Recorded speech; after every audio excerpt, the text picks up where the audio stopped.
So a welcome to everybody for this event, which is part of a wider Jordan Legacy suicide prevention strategy and action research project we're rolling out for 2023, which will involve a number of similar events throughout the year. The event is due to run through till 1 o'clock today with 2 panel discussions, and Paul will introduce our first panel group very shortly. Just in positioning today's session, the subject material around suicide mental health, we appreciate, can be quite challenging. So just really a little bit of self-care for everybody here. If at any time you feel any of the conversation is challenging and you need to step away, please do apply a little bit of self-care there and do so. You will find the jordanlegacy.com. We have a help and resources menu on our website for any information for support if you need it. And of course, wherever you may be within your workplace or at home, if you do feel you need to chat with anybody at any time during the session or afterwards, please just make a little bit of time for that. Our panel, Paul will be introducing today. Just a quick reminder of everybody who's very kindly agreed to join us today. The 2 discussions initially around the question of the role of education and training in preventing suicides, initially from a workplace perspective, and then from an education perspective. And I think kind of remembering why we're all here, we see a lot of statistics about suicide, and we know that suicide is a very personal thing. There are real lives involved here. And of course, the Jordan Legacy really exists because of the death of my own son, Jordan, at 34 in December of 2019. So it's never kind of lost on us really why we are doing what we're doing here. I'm going to introduce you to Paul now, Paul Vittles. Paul is a research fellow and change consultant, coach and counsellor, and has been a core member of the Jordan Legacy really from the outset. He's a highly skilled facilitator in terms of group discussions, workshops and forums, and has been involved with mental health and suicide now for many years. Paul is actually the only person to be twice a finalist for TEDx Sydney's Best Idea Worth Spreading Award, winning that award in 2011 for Listen Here, the global campaign for effective listening, and then speaking on stage at the Sydney Opera House in 2014 on digital life-saving, using digital communications technology to save lives. In 2013 and 14, for the 60th anniversary of Samaritans in the UK and the 50th anniversary of Lifeline in Australia, Paul facilitated a global forum on breakthrough ideas for suicide prevention, generating 10 big ideas. He also helped establish a national framework for optimal workplace mental health in Australia and national plans for suicide prevention, including facilitating the stakeholder engagement, which led to the establishment of the National Suicide Prevention Research Fund. I'll now hand over to probably the least Australian person I know here, for Paul to facilitate today's conversation. So Paul, over to you. Thanks, Steve. Yes, we very much positioned this event as being about education and training, with panel 2 on education particularly and 1 on training. Obviously, suicide is complex and suicide prevention is multifaceted, and we can't cover all these issues in a single webinar. This is one of a number of webinars and discussion forums, and we do want to focus on education and training today.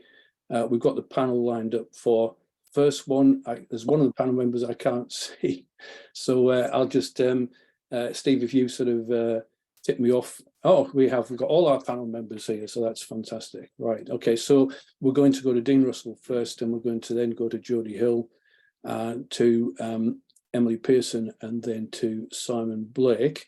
And what we're going to do is ask each of our panel members to make brief opening remarks, 3 to 5 minutes on opening remarks that will stimulate discussion, open up to questions.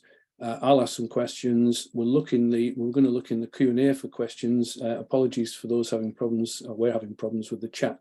We were going to say comments in the chat and questions in the Q&A, but we seem to have a problem with our chat function. But if you've got questions, pop them in the Q&A and we'll keep an eye on those. We want to kick off on this first panel with Dean Russell MP. who has has caused a bit of a stir recently by putting forward a proposal for mandatory mental health training, or mandatory mental health first aid training in workplaces. And I just want to remind everybody that our focus is on what can training do, what is the role of training, what can training do to help prevent suicides. Obviously, it's very difficult to track that through to people taking their own lives or making suicide attempts. But everybody we speak to, when we ask how can we reduce the numbers of suicides in the UK, will say at some point training has a key role to play, and workplace training has a key role to play. So we thought it would be good to have Dean kick us off today. Dean, do you want to give us your opening remarks, please? Why have you gone down this particular route? Well, first of all, thank you so much for inviting me today, and it's a real pleasure to be here, and honour as well, given the legacy of the reason why the organisation was set up. I'll give you sort of three broad reasons, really. So from my own experience, over many years, I've sort of campaigned on better mental health and tackling loneliness as well for a long time. And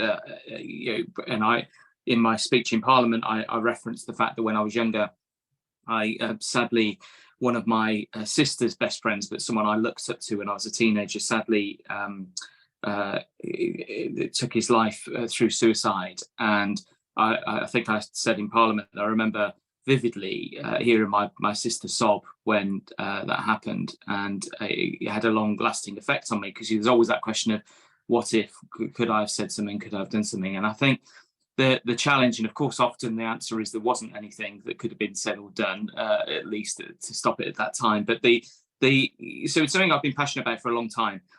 And when I was standing for Parliament in 2019, I had a pledge that in Watford, in my constituency, to train 1,000 people in mental health first aid awareness. So really just the first step on the ladder. But my thought was actually to create effectively a wellbeing town. So anyone who's a hairdresser or a barista or works in an office or whatever had an opportunity to have someone that they could go to, or they could be able to signpost accurately people to the right support and guidance and insights. And when I did that, I have to admit, I look back and think this was before the pandemic, before all the challenges we hear much more about with mental health and well-being. But I look back and I'm so pleased I did that then, because actually we're now, hopefully in the next few months, if not weeks, we're hopefully going to hit that 1,000 target. And it's a very light version of the course. I mean, it's like a matter of hours. It's not the full first aid training. But what it made me realise is that within Parliament, when I'd started to become an MP, I realised that actually there's no legislation at the moment. There's guidance, but there's no legislation to say, well, if you injure yourself in the workplace, you would go to a first aider, a physical first aider, but you don't have that same requirement for somebody within the mental health space, so mental health first aider. And for me, it just makes common sense that if you've got the ability to go to someone, if you've cut your thumb or injured yourself, that would be able to signpost you where to go and look out for the signs and what to do, then that would make sense to have the same for mental health within the workplace. And it's not making every member of staff train. It's not about trying to be draconian on it. You know, I appreciate we've got fantastic Mental Health First Aid England here, but it's not about saying one particular model. But it was about really trying to open up the idea that mental health should have a parity within the workplace as physical health. And when we talk about this stuff, I've been fortunate to do events with all sorts of organisations, including the construction industry, and the health and safety requirements in the construction industry for physical stuff is immense, but not necessarily the same for mental health. So that was that second part, really, about that bill. And then the third part for me is that it's about prevention, but also it's about mindfulness and tackling the stigma around mental health and well-being. I was on the Health and Social Care Select Committee for a good couple of years during the pandemic. And during that time, mental health became a bigger issue, but also we were seeing it in the NHS. So I lobbied to try and make sure we had better mental health support within the NHS. And there was a winter fund that was set up. I can't take all the credit, but I definitely pushed for it for that. But one of the comments I used within Parliament, actually during my speech, was that if suicide were a virus, we'd be on the hunt for a vaccine. And if loneliness were a disease, we'd be trying to find a cure. And my take is actually, when you look at the volume of numbers of people who sadly do end their life by suicide. If that were another type of thing, if it were a disease or a virus or something else, we would be massively working globally to try and find a way to stop that happening. And I think we need to look at it in that way about how can we prevent, how can we support. And just two final things within that, if I can, as I'm conscious the other speakers are far more, got far more experience than I have, but the even if you look at it from an economic perspective, so even if you said, look, we don't care about the compassion, don't care about the people and the lives and all of those things, even if you were to look at it purely as a spreadsheet perspective, the cost of mental health, lost work days within the workplace, go into the tens of billions. If you look at the lack of productivity because of it within the workplace, goes into the millions and billions. If you go into the cost per suicide, I think there was a statistic that showed a while ago that it's something like £1.7 million is the cost ultimately for individual suicide, because actually we need to take in the coroner's fees, the lost work, the family impact, all of those things. So even if you were going to look at this purely from an economic perspective, we need to find a way to reduce suicide and hopefully get to a zero suicide society. And that's why I'm also supporting an organisation called Baton of Hope in their work, which is about education, also within the workplace. But ultimately, the very final thing I'd just like to say is it's about signposting for me. It's about knowing where to send somebody to get support and making sure that the people who have been mental health first aid trained, they have the capacity and the skills to know what to do. But it isn't, and I want to make this really clear, it isn't that I'm trying to argue that every workplace has to have a counsellor. This isn't about creating counsellors. It's about having people to signpost their colleagues to the right place. And ultimately, I think that's empowering for the individual, but also massively so for workplaces as well. Sure. Thanks, Dean. That's a great opener. Thanks for clarifying that and explaining the rationale and the awareness of the broader picture here. And a shout out for the Baton of Hope as well, which the Jordan Legacy was instrumental in developing as a concept and getting going. I'd like to move on to Jodie Hill now. Jodie also has partnered with the Jordan Legacy and has been a very strong advocate for mental health generally in the workplace and mental health training in particular. So Jodie, would you like to just give us some of your opening remarks on these issues as to how training can help prevent suicides? Yeah, of course. So having had my own mental breakdown, 2017, off the back of that, launching my own company and creating psychologically safe workplaces has been really a drive for me. As an employment lawyer, obviously, I see how it goes wrong in the workplace as well. So when Dean was talking about that prevention piece, it's really, really important that education frames that, because a lot of the time, there is that ignorance to, what people should or shouldn't say or where they should or shouldn't go. So the signposting and the awareness piece. What I would say is part of my journey as well, and I don't actually know if Dean knows this, but in 2017, I started a campaign to require mandatory mental health first aid for the exact reasons that Dean's talking about. And the reality being there's still so much stigma around talking about mental health at work. And that's why a lot of people don't talk, specifically men as well. We do see that the statistics show that women tend to talk more than men. So having dedicated individuals in the workplace that are trained to deal with those issues, but also general awareness training and understanding, if someone needs help as a manager, what do managers do? So I think there's that disconnect as well when it comes to education, is a lot of people become managers and they're really technically good at their job, but they're not actually able to then deal with the people side of it. And I think that's a big issue in a lot of workplaces, because actually managers need that support. They shouldn't be expected to just know all the answers. So learning how to manage mental health in the workplace, learning how to support mental health first aiders, because the other thing that we did on with the Jordan Legacy was creating a peer-to-peer support group, because once someone's mental health first aid trained, they're usually someone who actually may have lived experience or may be quite vulnerable themselves. So who's supporting them? So there's this, it's what I want really to get the point across is that it's not a tick box. We don't just have a mental health first aid. We don't just train a manager once. What this is an evolution and a constant conversation that needs to continue to grow. And I think, the conversation today is a really, really important one, because education is at the core of everything that we need to do to get to that zero suicide rate. Thanks, Jodie. That's terrific. And good news, folks, as well. The chat seems to be working. The chat function seems to be working. So just a reminder, comments in the chat, questions in the Q&A, and that will help us. Thanks very much. Right, now our third panel member is Emily Pearson, who has works with a number of organisations and has put forward the benefits of training, but has also highlighted recently some of the pitfalls and problems with pushing training or any particular training. Emily, the floor is yours for 3 to 5 minutes.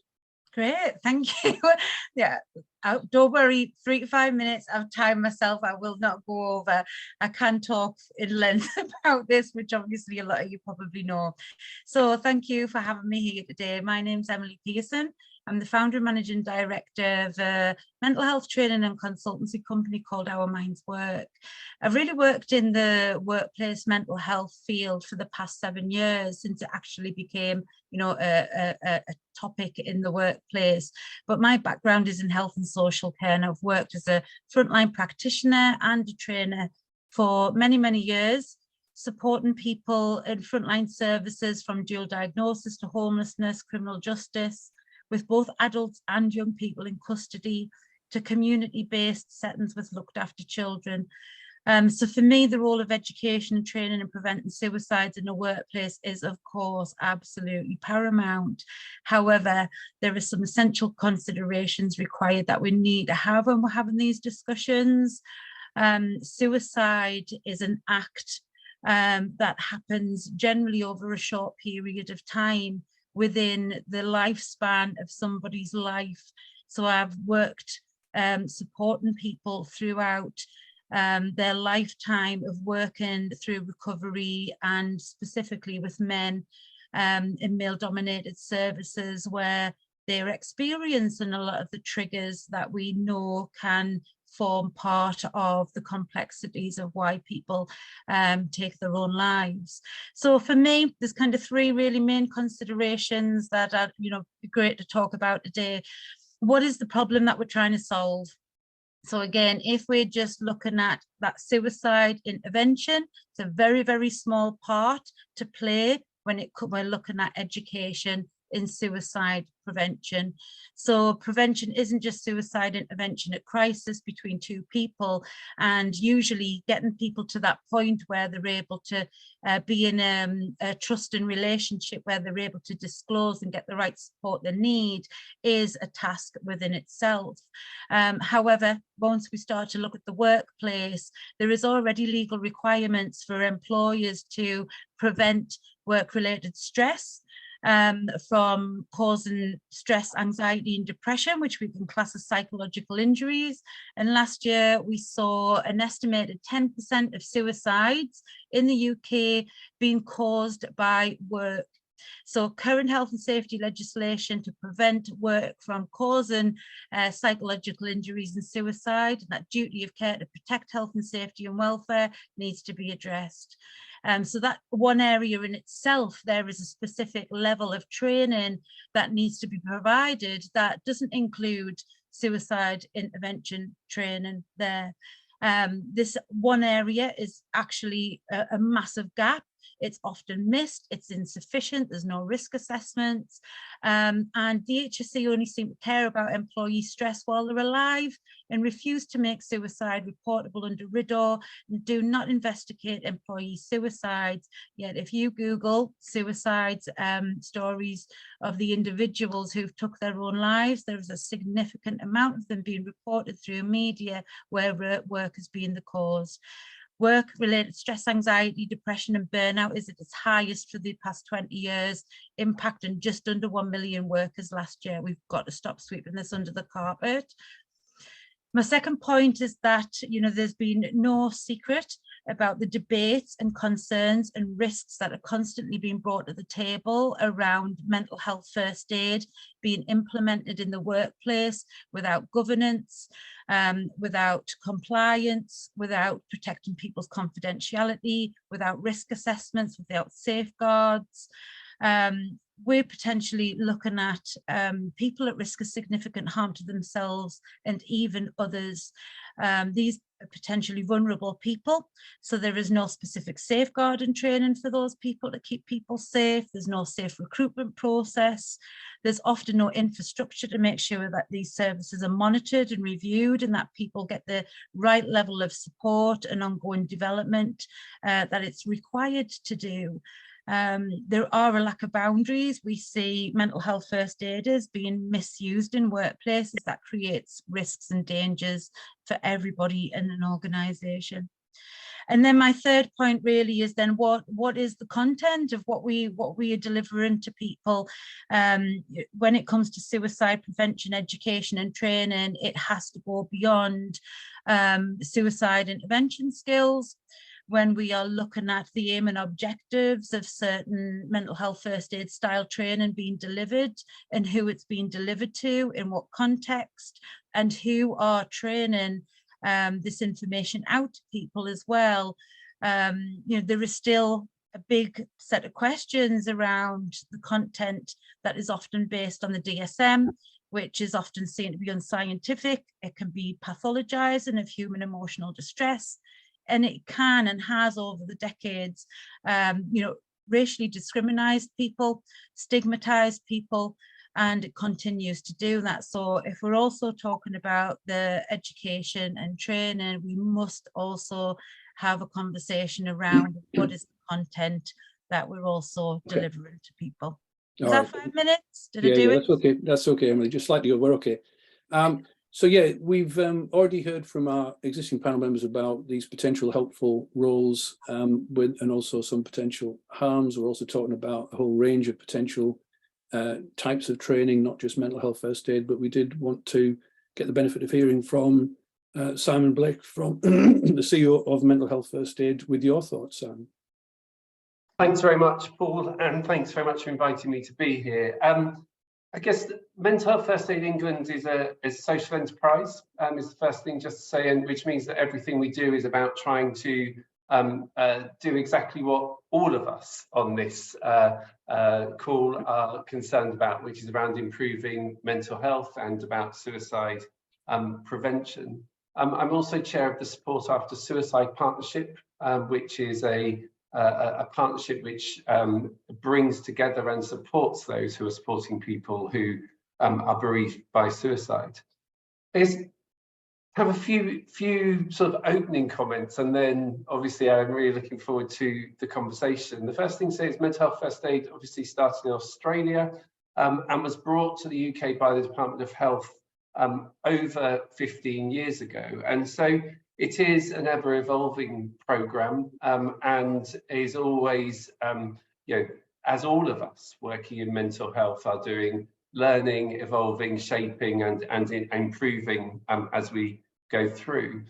As well as Mental Health First Aid, as an organisation we provide consultancy, and we work in partnership with the National Centre for Suicide Prevention, Education and Training, and looking at the mental health awareness, looking at the line manager training, looking at the implementation guide, looking at support for mental health first aiders. I think all of those points which are being made are absolutely vitally important. And I just saw pop up in the chat, you know, that whole issue around bullying in the workplace. You know, there are so many different factors which we know need to be addressed, and we know that work is one part of the solution. Work designed well, where you've got well-being right at the heart of it, is really important, and training is one small bit of an overall much bigger picture. I guess I'd like to thank Dean for the work taking this into Parliament. And for me, there's a bit here which is, this is a golden opportunity. What Dean hasn't done is taken this from government and set out in detail a bill which provides exactly what should happen. As I said, we need to create mental health and parity between physical health and mental health. And we know that physical first aid is one part of health and safety at work.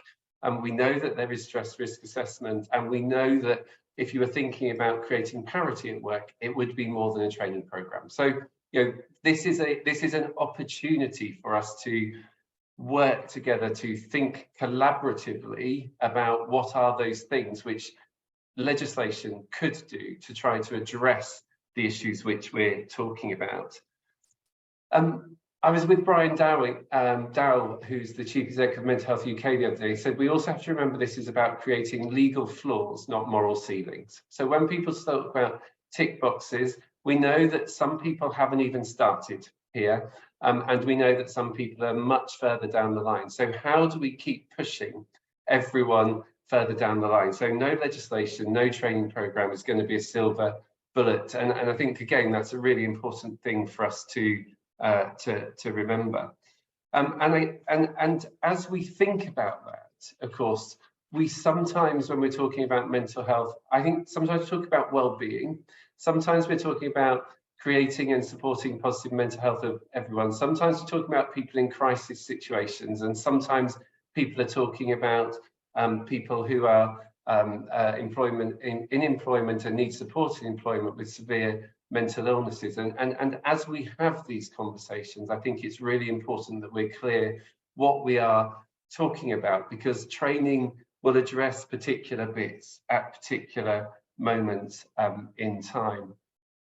I guess on a very personal level, you know, I believe that training can create skills and confidence and knowledge and awareness which can change behaviours and create mental health literacy, which enables us to develop our own confidence about our own bodies and our own understanding, but also create communities of care within buildings. And I know from messages and conversations that, you know, that may be mental health first aid training, it may be other mental health training, but we have to build that mental health literacy as a foundation, and we have to develop skills and confidence for people to be able to tackle stigma, to have courageous conversations, and to be able to work really positively to change the way that things are at the moment. We know that we are not in a good place.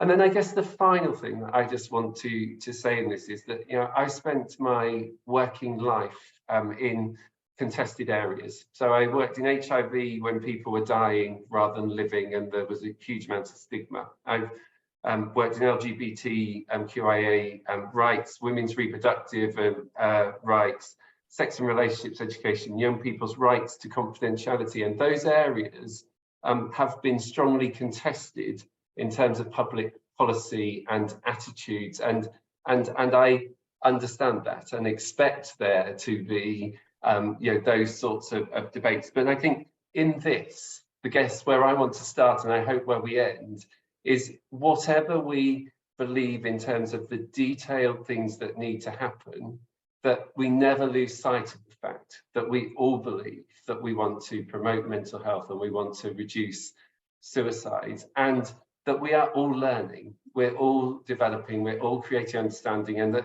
things have shifted significantly in the last 3 years. 3 years ago, we were not trying to do this in mostly or often flexible working environments.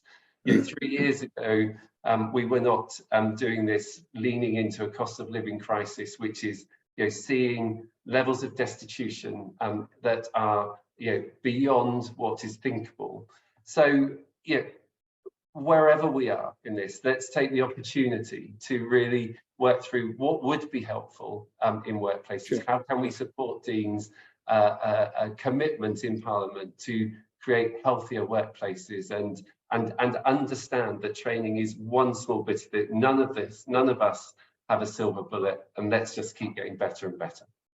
Yeah, well, one of the key issues, excuse me, one of the key issues that comes out of this is the extent to which we are trying to encourage good practice in workplaces, or force something through, you know, putting something mandatory in place in law or regulation. And so we've heard already examples Jodie mentioned about, you know, being on a voluntary basis, putting the right support in there, the peer support, follow-ups, and all those kinds of things that can be done to address some of these problems that we know there can be when you've got an isolated person trained up in a large workplace.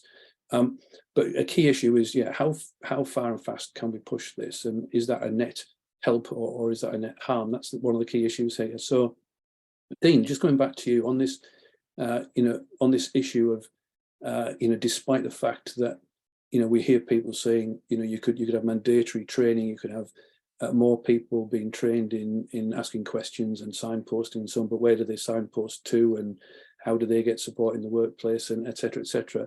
But on balance, what do you think is the right thing to do in terms of what we push and make mandatory as opposed to what we encourage and support? For me, and perhaps I make it too simple, I don't know, because I appreciate there's always many different angles to this, but I don't think anyone would say that first aid in the workplace has been a burden to business or caused more issues for the workplace or for workers or for businesses. First aid, in terms of the ability to have someone there who, if there's a need to send someone for support because they cut themselves or they injure themselves, that I think most people would say is common sense and is the norm for every workplace, and there's a requirement for that. All I'm saying is just extend that a little bit to make sure mental health is within that umbrella, as it were, of first aid, so that you're not then having to even separate mental health first aid and physical first aid. There's an absolute parity to it. So I think, I know that the brilliant work has been done before, and I'm proud to be an ambassador for Where's Your Head At. He obviously did the amazing work with the petition, and I think it might have been alluded to earlier, to try and push for this. But I think sometimes with these things it can be overcomplicated, and we try and I see it with bills all the time. I've been involved with the online safety bill, for example, and with that, everyone wants to create an amendment to the bill. Understandably, it's a very big bill, but amendments to the bill to cover every different scenario and position and every different thing. I think the challenge sometimes, you then create more loopholes, you make it more challenging, it becomes a whole different thing. I think for me, I just come from it for a very simple perspective. If you're working somewhere, whether you're working from home, whether you're working in an office on a construction site or in a hairdresser's or whatever it might be, if you come across somebody within that workplace who needs some support for their mental health, wouldn't it be the obvious thing that they know that they can go to somebody to get signposted to get some support? And it's as simple as that. Now, there's a whole load of arguments, and I get that, about what that person who is trained has been trained in. And I get that. That's, as Simon quite rightly said, I've been very careful to not put detail on the bill yet until we can get to the second reading, on the premise of trying to get something right that can work. But ultimately, I think the challenge often is that people go, isn't this more of a burden on businesses? Isn't this, but I don't know anyone yet who said, actually, it's a terrible idea. It's just, how do we get there? And that's where experts like all of you, it's really keen to have these sorts of discussions. So I know it's a very long answer to a short question, but I think ultimately it seems a pretty obvious thing to be able to make sure we support people with their mental health in the workplace, the same way as we have for decades with their physical health. Well, let's just put that to the other panel members in terms of, do we say we press on, we try and get something in legislation, it's a base to build on, it's a floor to build all the other blocks on there, or are there other essential, if any bill goes through, are there other essential components that people feel need to be in there? Emily? Yeah, I suppose that, I've got, it's a comparison that's used quite often, pitching mental health first aid or suicide intervention against this physical first aid, and it is so completely different. And if you are at work and you've broken your leg, you would probably be quite happy that there's a physical first aider who can probably bandage you up, stick a bandage on it and call the ambulance service for you. It isn't the same when you are struggling with suicidal thoughts and feelings. Often people don't want to talk about it. I may not want to talk to you, Dean, if you are my company's mental health first aider. I don't like Dean. Dean's also a manager. He's been causing me stress all week. I don't trust Dean. I'm worried about my confidentiality. It's just not the same for us to do those comparisons on for people. And I think people who are, at the point of crisis, they deserve better. They deserve to be given more and more effective support and prevention measures when it comes to putting so much energy and effort into creating a new legislation when there is also legislations already out there that are not working and are potentially causing suicides at work. So I suppose my question for you with that in mind, Dean, you know, health and safety executive, they have done their own research into the risks and pitfalls and challenges of mental health first aid. Are you finding that they are not in your camp of wanting to make mental health first aid training a legal requirement? Sorry, can I just get comments from the other panel members on the original question there? Jodie, you're a lawyer, so where do you stand on this issue of making, you know, having some legal requirement in there, having something that's mandatory, and where, you know, where do you have to set the bar there versus trying to encourage and support businesses? Jodie, you're on mute. You're on mute, Jodie. Obviously, is it come back on now? Yeah, you're on. I've pressed it. Yeah. Obviously, I'm a lawyer, and you know, the legal framework is definitely something that supports businesses, especially so from getting just a basic starting point. I think that's the assistance that you get from having legislation. Now, what that legislation looks like, as Dean says, it needs flesh on the bones, but having a baseline is really, really important. And as Dean says, you've got that parity. I totally hear what Emily's saying as well. You want to make sure that the purpose of that legislation is actually going to help. So that it does depend on what it actually says. But I do think it's really important for employers to have something to work from a physical and mental health perspective. I appreciate there's some guidance in relation to the, I think it's HSE around stress at work, but there's guidance there. So, and there's the Equality Act, but that comes afterwards. That's like a course of action that people take, and that really helps employers put in place a framework that fits with their organisation rather than just a one size fits all. Okay, and before coming back to Dean, I just want to ask Simon, this term first aid, this comparison between physical first aid and mental health first aid often comes up in these discussions, and I think it's the physical first aid makes people think about, you know, people putting bandages on and mending the broken legs, or getting somebody to the hospital, or fixing a problem when somebody clearly needs some treatment, or learning how to do CPR. And yet, you know, the equivalent for mental health first aid is very different. It's some people in crisis, but more often than not, it's people maybe at the beginning of a set of issues, and it's more preventative. You know, so is that an issue that you wrestle with yourselves at mental health first aid? And when you talk about having mandatory training that will be helpful, what kind of training are you talking about? So, gosh, there's so many questions in there. But I think the key bit for me in this is really so you can do mental health first aid training, which does include exactly that: prevention, some self-care, some skills development, some knowledge, some understanding around stigma. And you can be a line manager, you can be a peer. You don't have to be a dedicated first aid. So you can think about that. So I have physical first aid training. I'm not a physical first aider anywhere. I just could do the things. I'm also mental health first aid trained, and I could have conversations and do have conversations, and I have suicide first aid trained, but I'm not a first aider in any of those circumstances. So this for me is about how do we create societies that are able, communities which are able to have those skills, and absolutely agree that there mustn't be one person or two people or four people that people get to choose between. When it comes to our mental health, we want to be able to talk to somebody we trust. Sometimes that might be a line manager, sometimes it might be a peer, sometimes it might be in HR. There are all sorts of different ways that organizations can do this, and we need to be clear about that implementation and getting better at understanding implementation, about support for people doing the roles.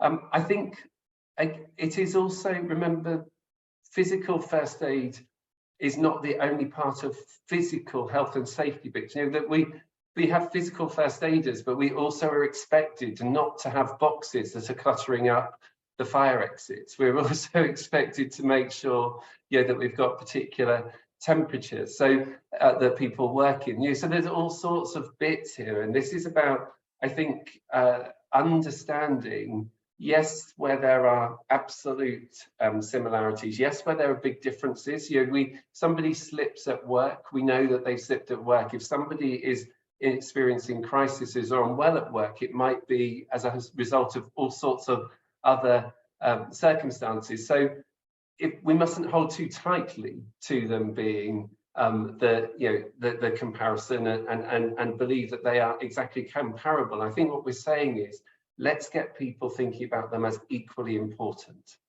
And Okay. if we can get people thinking about them as equally important, then we can help to further the conversation about, well, what does that mean that we need to do? And we know from, you know, the construction training body invested a lot of money in training across the construction industry, but there wasn't a one size fits all, because you've got 1,000-person company and a 2 people people working on a self-employed basis. But the principle of finding ways which enable people to do things and moving the dial so that everybody believes that they have there is an expectation and a requirement is incredibly important.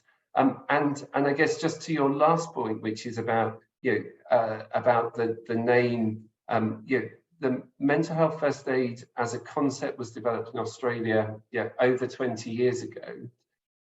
It creates a stepped sort of process, a framework which people can use, and there are lots of different ways that people can learn to have conversations, can learn to signpost, can learn to do these things. So for me, again, it's going right back to that question of what is it that will help to shift the dial? And do I believe that legislation will help to move us in the right direction? Yes, because some people haven't even started.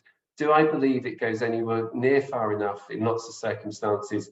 No, because legislation never does solve everything for everybody, but it does create an expectation and help to build a culture where everybody understands it's important. And then just one last thing, first aid legislation applies from employees when anybody has more than one employee. Lots of legislation applies when you've got over 250 employees.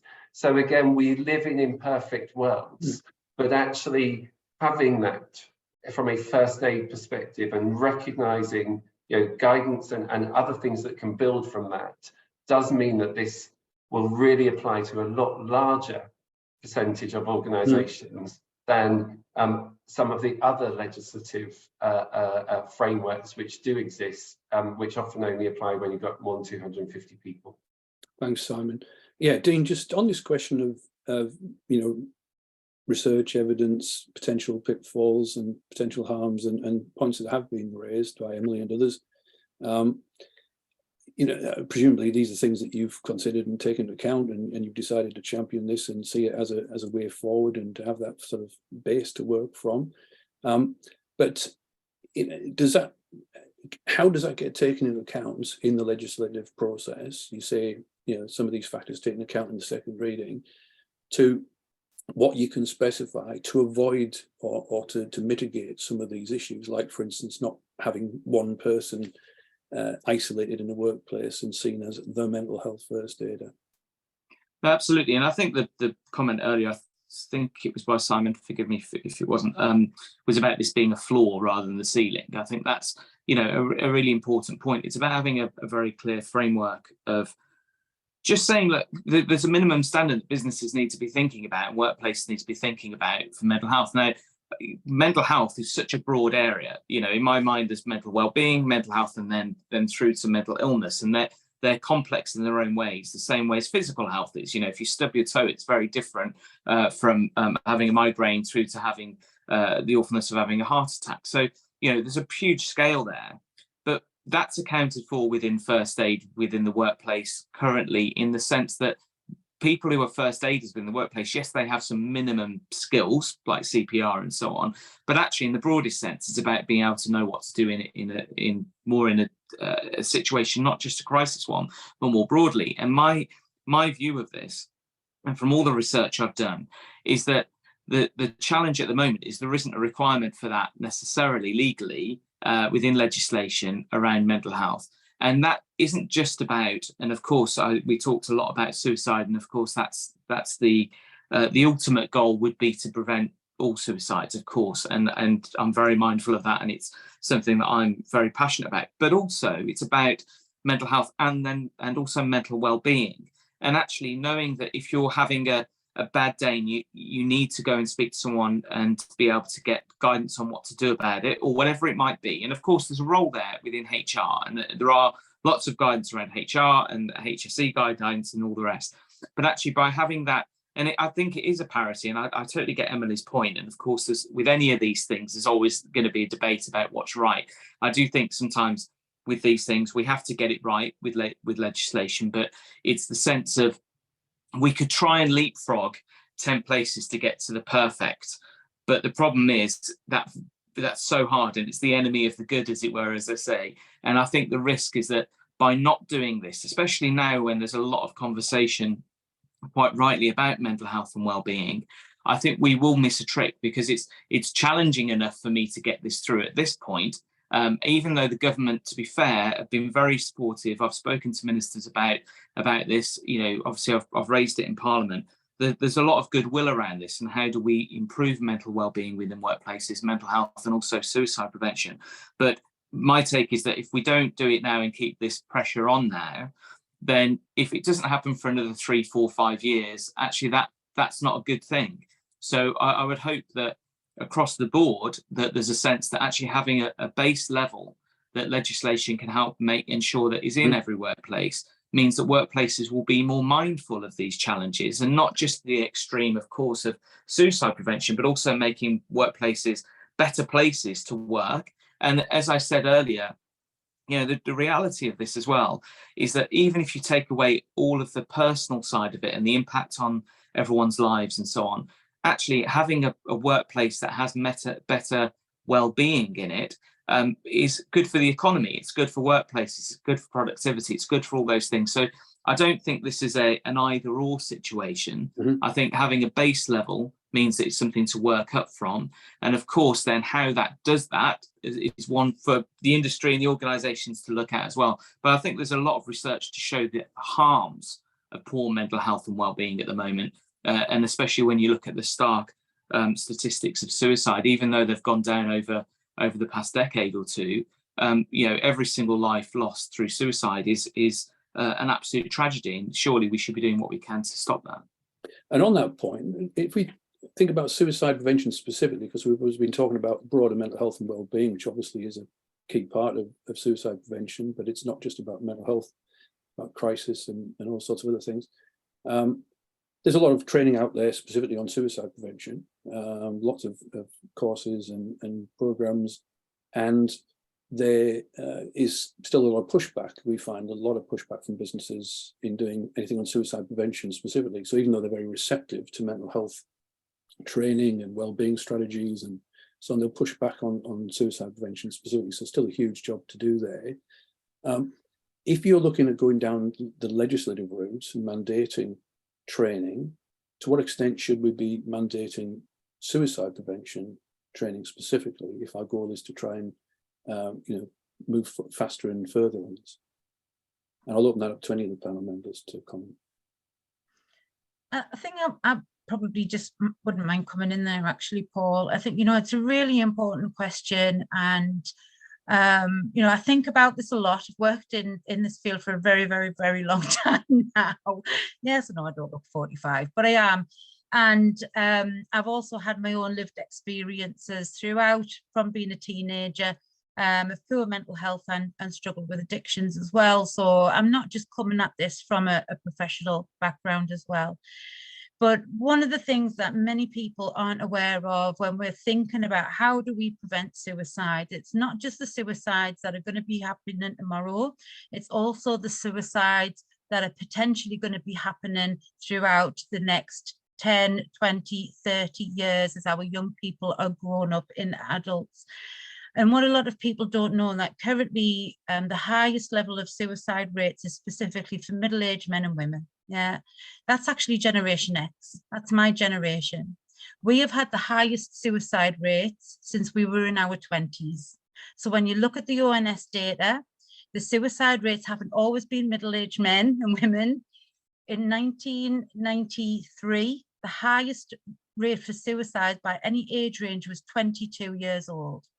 So Generation X have continued to have the highest suicide rates until where we are today. So if we truly want to look at suicide prevention and the role of training, and I know you're going into the next panel to look at education in schools and education providers as well, we've got to look at the reasons why people are killing themselves. And, you know, if work is killing people, we've got to stop that. And there's a legal requirement already there that isn't working, and workplaces are not doing that. We've also got to look at all of the other complex contributing factors that are causing people to see that suicide is potentially a rational decision because they've been unable to solve any of their other problems. And especially with a lot of the new research that's coming through, specifically around men's mental health, male psychology, we've also got to stop blaming men for not talking when they're struggling to a mental health first aider because of masculinity and because they have an inability to share how they're feeling. We need a different approach, and I don't feel as if there's enough evidence right now to say that mental health first aid training in a workplace as a legal requirement is going to prevent suicide. It hasn't happened so far in the construction industry, where there's been a significant amount invested into mental health first aid training, and people deserve better. We've got to look at this more broadly outside of this, you know, if we do truly want to save people's lives. Yeah, again, I'm not against. No, again, it's complex. I'm just concerned. I'm not against that. You know, Yeah. I've used suicide intervention skills probably hundreds and hundreds of times throughout my career. I just feel like going down such a narrow route right now is the wrong place to put energy and effort when there are other areas where prevention and training needs to be tackled, and stop brushing it all under the carpet. That works. Yeah, again, we're all agreeing that there's a complex picture and it's multifaceted, and we can learn from what others have done. I mean, in Australia, the construction industry has managed to narrow the gap between deaths in the construction sector and the population as a whole. So we can learn from. We can learn from that. Sorry, I want to come back to the question. Conference the other day. Sorry, Emily, I need to come back to the question, but we're limited time now. I want to come back to the question that I asked previously, which is about suicide prevention training specifically. So there are, you know, lots of courses already out there, established courses. There's others that could be developed. We know from evaluation of these training programs that the immediate impact it has in terms of building people's confidence to have conversations about suicide and suicide prevention, and that obviously you know, has a flow on. But what would be the arguments for having something broader on mental health and well-being, which might include a component on suicide, or to try and actually mandate some training on suicide prevention specifically?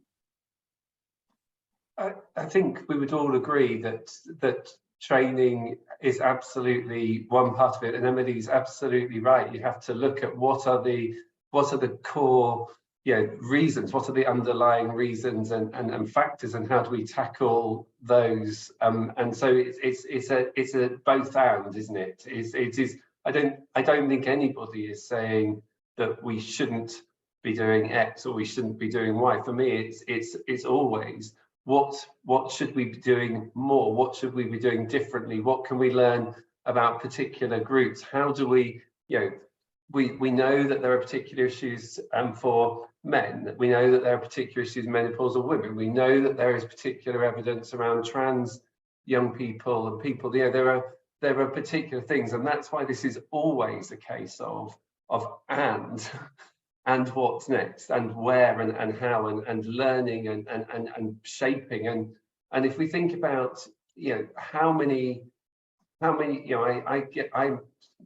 I don't know if I'm Gen Z anyway. I'm 50. Does that mean I'm in that bit? But when I first yes, you are. If you were born in the 60s or 70s, you generation X. We're X. Okay, I'm X. Yeah. So when I first started working, we were working in a young men's sexual health project in South Wales with a partner who was a work partner who was doing the same in Belfast. And in Belfast, the issues around men's mental health and suicide were completely different to some of the issues in relation to those in the South Wales valleys, but there was some similarities and there were some similar things that we could learn. And the really important bit about all of this is that we are always learning. That there are so many things which are happening that people are doing well in workplaces, and there are things that are not. There are some places that are implementing mental health training for line managers brilliantly, and there are some places that are not. There are some that are doing that have introduced suicide training and prevention into the workplaces. There are places that are not. So all of us, I think, would be agreeing with that we've got to shift the dial so that everybody is, and that it is recognising work plays a particular role and has a clear space and place, and then there's a wider set of societal issues as well. But I would certainly be advocating, as Dean developed any conversations about legislation, that there was specific activity that was relevant to suicide. Just to get a very long-winded way bound to your very specific question, that anything that looks at mental health at work has to also look at suicide at work as well. Okay, thanks. Well, we'll need to wrap up very, very shortly, because we've got to get our second panel in and focus on education, schools and so on. Jodie, just a final comment from you on this question of suicide prevention specifically, suicide prevention training specifically. One of the things that I've been looking at and implementing in workplaces that I've found actually that helps in this area is not just going straight for training and assuming what people need, is actually going and doing mental health risk assessment. So assessing the risk for each individual, but also each workplace. And that then helps us make the right decisions about what training, what support, because it might not just be mental health first aid. It might be, as I said before, manager training, or it might be that someone needs help on how to practice self-care because they're not looking after themselves. So if we look at this as a bigger picture and start to collate data on individuals and obviously as a company as a whole, you can then create targeted training for those workplaces, rather than simply a blanket, everybody has the same training, which I know is not what's being suggested. But I do think a data-driven approach is really important, because everybody's circumstances are different, every workplace is different, and the needs around mental health are obviously vary between every single individual. So having that more data-driven approach to training and to intervention support is really important. Thanks, Jodie. And Dean, you started with the first word. I'll give you the final word on this panel. What would be your sort of final kind of reflections on what we've discussed today, including, as they're mitigating any of the potential risks here, and how you think this can be introduced with benefit safely? Yeah, I mean, I first of all, thank you again for doing this session. I think it's been really, really powerful. I think the key thing for me is that this isn't a one-stop shop. The idea of the Mental Health First Aid bill is not to say this will solve all the world's problems. It won't. It's one sliver of making sure workplaces have a base level to look at this. And I think the idea of suicide prevention, of course, it's absolutely key to all of this, because ultimately that's the end goal, to have a zero suicide society. I think the arguments against this, I hear them and I get the points, but the reality is it better with it or without it? And I'd say it's better if workplaces are better with it. But yeah, of course, part of the reason for pushing this is very much on the premise that we create a society where we can talk about our mental health in a way that doesn't have stigma attached. And I've spoken in 2 International Men's Day debates in Parliament and focused, sadly, and I say sadly because the focus of my speech has both been about men's suicide, which is, you know, and as was pointed out, you know, often it's people within their mid-40s that are, and women as well, but in particular men, is a real challenge. And so I think I found over the past 2-3 years that just by doing this stuff, talking about it, being open about the challenges and about what we're trying to do in society, and especially with my initiative in Watford for the 1,000 mental health first aid awareness trainees, as it were, is that people you wouldn't expect are coming up who seem happy as hell and happy as Larry, or whatever the phrase is, coming up to me and say, actually, I've really struggled with this, and they've been able to have that conversation. Now, I just want to make sure that we live in a society where if somebody does open up, there's someone that they can be signposted to get help for, or direct online to be able to get that help to support themselves. But I'll finish with one phrase that I've used in Parliament a few times, which is that I say hope. The word hope is an acronym. HOPE, help one person every day. So HOPE, help one person every day. And the reason why I use that is that sometimes I say that one person has to be yourself. But actually, if we can help each other destigmatize mental health, and I think we're getting there as a society, but what comes next? What comes next is the ability to help people support their mental well-being, their mental health, and in that comes signposting and guidance and support. And of course, there's a much bigger conversation about how do we make a better society for mental health. But ultimately, my take with this bill is that it's a flaw within businesses to make sure everyone's consistent, but also it's making sure that in society we've got a much more open dialogue about something that sadly is killing people. And I think we've got to take that very seriously. Okay, we're going to conclude with panel one there. Thank you, everybody. Thank you all panel members for raising those issues and giving all those constructive ideas, raising the potential red flags there as well, which obviously need to be taken into account, and everybody agreeing that this is a small part of a much bigger picture in terms of having mentally healthy and psychologically safe workplaces in all their forms, so that all these issues can be discussed constructively and safely. We were going to try and have a short comfort break, but I'm just concerned in terms of our timings that we keep going. So do you agree, Steve, that we just keep going? And I think we can. If anyone needs a quick comfort break, by all means, we won't be watching it. But I think a good point to kind of move on. Paul, you're the one doing the facilitating here, so if you're kind of ready to go. And I know we've got Connor, Helen, and Lisa and Mike waiting in the wing. So massive thank you to Dean and Emily and Jodie and Simon for this morning. Really appreciate your time. Thank you for participating in this. Lot to squeeze in, short period of time, but really appreciate your time. Thank you. And back to you, Paul.